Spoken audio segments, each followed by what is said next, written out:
Social media trends എന്ന് പറയുമ്പോൾ തന്നെ ആ ഒരു ട്രെൻഡിന്റെ ഒരു ലിസ്റ്റ് എടുത്തു കഴിഞ്ഞാൽ പല ജോൺട്രാസ് കാണും. ചിലത് ഹോൾസം മൊമെന്റ്സ് ആണ്, ചിലത് റിലേറ്റബിൾസ് ആണ്, ചിലത് കോമഡി തരുന്ന മൊമെന്റ്സ് ആണ്.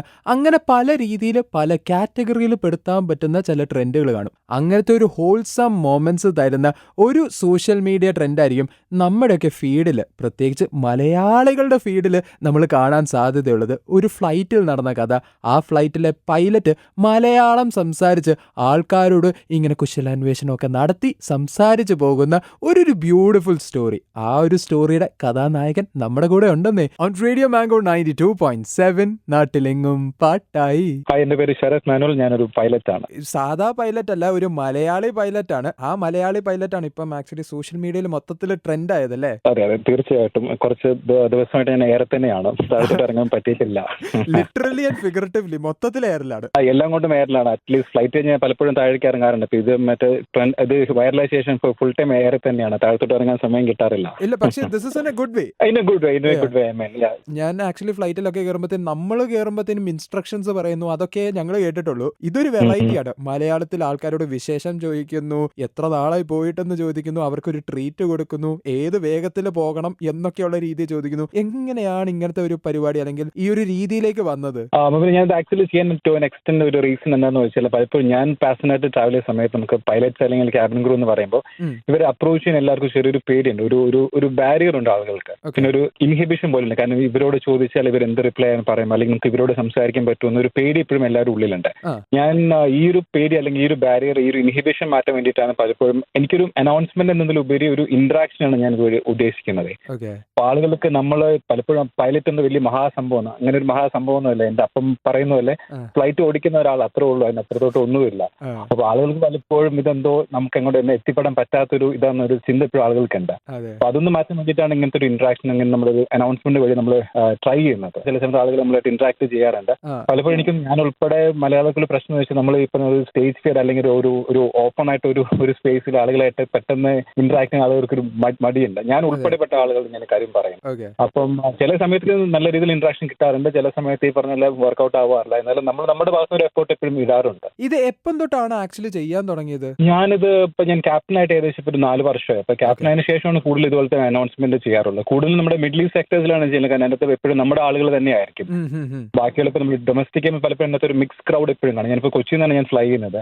അപ്പൊ ഡൊമസ്റ്റിക്കിൽ മിക്കപ്പോഴും ഒരു മിക്സ് ക്രൗഡ് കാണും. അപ്പൊ അതിലകത്ത് ചെയ്യാൻ ശ്രമിക്കുക. പിന്നെ നമുക്ക് ടൈം കിട്ടുന്ന പോലെ ഇപ്പൊ ബോർഡിംഗ് നേരത്തെ തീർന്നാണ് നമുക്കൊരു കുറച്ച് ടൈം കിട്ടും നമുക്ക്.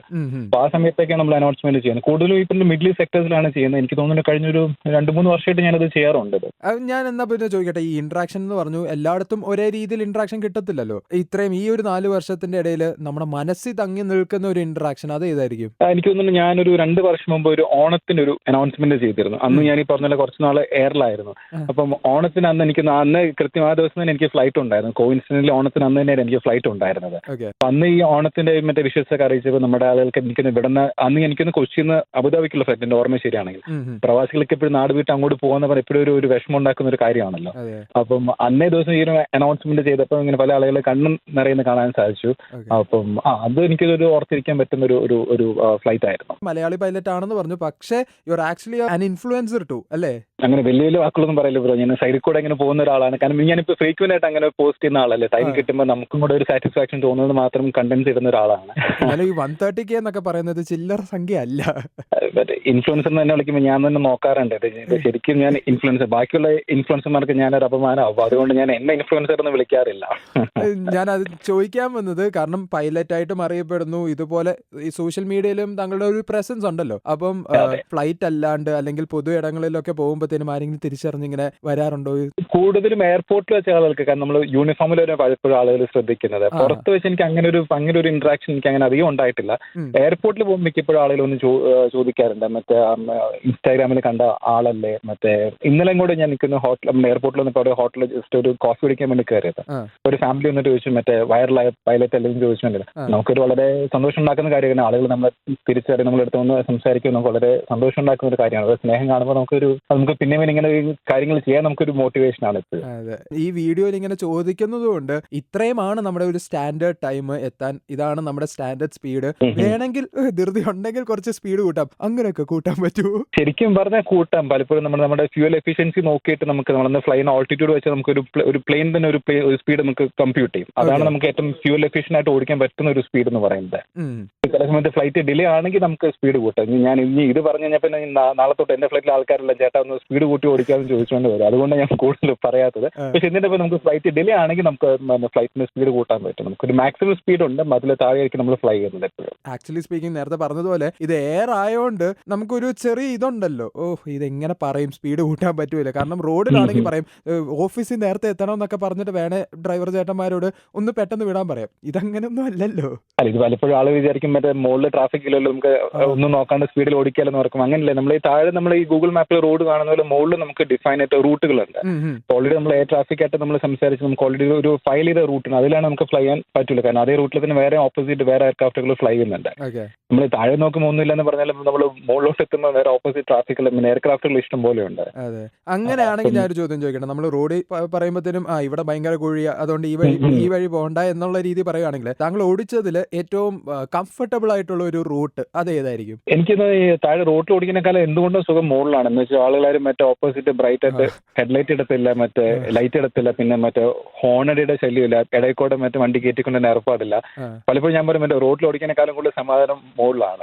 നമുക്ക് അങ്ങനെ ഒരു പ്രത്യേക ഡിഫൈൻ റൂട്ടുകളില്ല. ഇപ്പൊ നമ്മൾ മറ്റേ ബോംബെ, ഡൽഹി, ദുബായ് പോലെ സ്ഥലം അവിടെ നമ്മൾ എയർപോർട്ട് അടുക്കാറുമ്പോൾ ട്രാഫിക് ഉണ്ടായിരിക്കും. ഇപ്പൊ നമ്മുടെ ഈ പറഞ്ഞ ലാൻഡിങ്ങിലുള്ള ടൈം നമുക്ക് പലപ്പോഴും ഒരു ഡിലേ ഉണ്ടാവാറുണ്ട്. കൂടുതൽ ഇപ്പൊ ലൈൻ എളുപ്പം എന്ന് വെച്ചപ്പം പെട്ടെന്ന് ദാ പോയി എന്ന് പറയുന്ന റൂട്ട് എന്ന് പറഞ്ഞാൽ കൊച്ചി ബാംഗ്ലൂരാണ്. ഇപ്പം ഒരു 35-40 മിനിറ്റ്സിൽ നമുക്ക് അവിടെ എത്താൻ പറ്റും. ചെറിയ റൂട്ടുകളാണ് എപ്പോഴും ഞാൻ പ്രിഫർ ചെയ്യുന്നത്. ഈ ഒരു വീഡിയോയിലും ഇങ്ങനെ ചോദിക്കുന്നുണ്ട്, താങ്കൾ ചോദിക്കുന്നുണ്ട് ഏറ്റവും കൂടുതൽ അല്ലെങ്കിൽ ഏറ്റവും നാൾക്ക് ശേഷം നാട്ടിലോട്ട് ട്രാവൽ ചെയ്യുന്ന ആരായിരിക്കും. അപ്പം അവർക്ക് ടീസും എന്തൊക്കെയോ പ്രൊവൈഡ് ചെയ്യുന്നുണ്ടല്ലോ, ഒരു ചെറിയ ട്രീറ്റ് പോലെ. ആ ഒരു ഐഡിയ എന്തുകൊണ്ടാണ്? അല്ല, ഞാൻ പൊതുവെ പറഞ്ഞാൽ നമുക്കിപ്പോ ഞാൻ ഫ്ലൈറ്റിന്റെ ഭാഗമായിട്ട് നമ്മൾ പുറത്ത് എവിടെയെങ്കിലും ട്രാവൽ ചെയ്യുമ്പോൾ നമുക്ക് 1-2 ദിവസം സ്റ്റേ ഉണ്ടായിരിക്കും. എനിക്ക് ആ 2 ദിവസം തന്നെ അവിടെ നിൽക്കുമ്പോൾ നമുക്ക് എങ്ങനെയാണ് തിരിച്ച് വീട്ടിലെത്തണം എന്ന ഒരു ചിന്തിക്കുന്ന ആളാണ് ഞാൻ. അപ്പൊ ഈ ഇത്രയും വർഷങ്ങൾ അവിടെ നിൽക്കുന്ന ആൾക്ക് ഒബ്വിയസ്ലി പറഞ്ഞാൽ തിരിച്ച് നാട്ടിലേക്ക് വരുമ്പോൾ അവർ ഉള്ളിൽ തന്നെ ഒരു ഭയങ്കര ഇമോഷണൽ ആയിരിക്കും. അപ്പൊ ഞാൻ അതെങ്ങനെ ആ സമയത്ത് തലയിൽ എന്തോ അങ്ങനെ ഒരു ക്വസ്റ്റ്യൻ കയറി വന്നപ്പോൾ ഞാൻ നോക്കുമ്പോൾ ബാക്കിൽ 2-3 പേര് 5 വർഷത്തിൽ മുകളിലായിട്ട് അവിടെ നിന്നിട്ട് തിരിച്ച് നാട്ടിലേക്ക് വരുന്ന ആൾക്കാരുണ്ട്.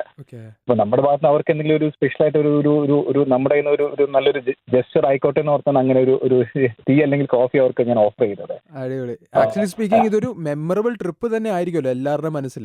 ഡെഫിനറ്റ്ലി. കാരണം പലപ്പോഴും ഞാൻ പണ്ട് പാസഞ്ചർ ആയിട്ട് ട്രാവൽ ചെയ്യുന്നത് പലപ്പോഴും ഞാൻ ആഗ്രഹിച്ചിട്ടുണ്ട് ഇതുപോലെ ഒരു പൈലറ്റ് വന്ന് ഇന്ററാക്ട് ചെയ്യുമായിരുന്നെങ്കിൽ. അപ്പൊ ഞാൻ പണ്ട് ആസ് എ പാസഞ്ചർ ഞാൻ എന്ത് വിചാരിച്ചു അതാണ് ഞാൻ ഇപ്പോൾ ക്യാപ്റ്റനായിട്ട് ഞാനിപ്പോൾ അങ്ങോട്ട് ചെയ്യുന്നത്. പിന്നെ എല്ലാവർക്കും എനിക്കൊന്ന് എയർക്രാഫ്റ്റ് അല്ലെങ്കിൽ ഫ്ലൈറ്റ് എന്ന് പറഞ്ഞാൽ എപ്പോഴും ഒരു ക്യൂരിയോസിറ്റി അല്ലെങ്കിൽ ഇപ്പോഴും ഒരു ഓർമ്മ നിൽക്കുന്ന ഒരു കാര്യമാണല്ലോ എപ്പോഴും. ഞാൻ പോലും ഇപ്പൊ ഇത്ര 9 വർഷമായിട്ട് ഫ്ലൈറ്റ് ഇപ്പൊ പോലും മുകളിൽ കൂടെ ഒരു ഫ്ലൈറ്റ് പോയി കഴിഞ്ഞാൽ ഞാൻ എപ്പോഴും മറ്റേ തല പൊക്കി നോക്കും. ജെറ്റ് പോകുന്നു അങ്ങനെയൊക്കെ മറ്റേ സിനിമയിൽ പറഞ്ഞ മറ്റേ ജെറ്റ് വിമാനം പോകണം. അത് ശരിക്കും ഞാനും അത് ഉൾപ്പെട്ട ആളാണ്.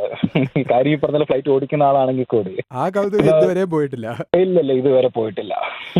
അടിപൊളി. Thank you so much Sarath, ഇത്രയും നേരം നമ്മളോട് സംസാരിച്ചതിന്, ഇത്രയും നല്ല രീതിയിൽ സ്റ്റോറീസ് ഒക്കെ ഷെയർ ചെയ്തതിന്. ഒരുപാട് സന്തോഷം എന്നെ ഇതിലേക്ക് വിളിച്ചതിന്. ഇനി ഇതുപോലെ എപ്പോഴെങ്കിലൊക്കെ കൂടുതൽ നമുക്ക് കുറച്ചധികം നേരം സംസാരിക്കാൻ സാധിക്കട്ടെ എന്ന് ഞാനും ആഗ്രഹിക്കുന്നു.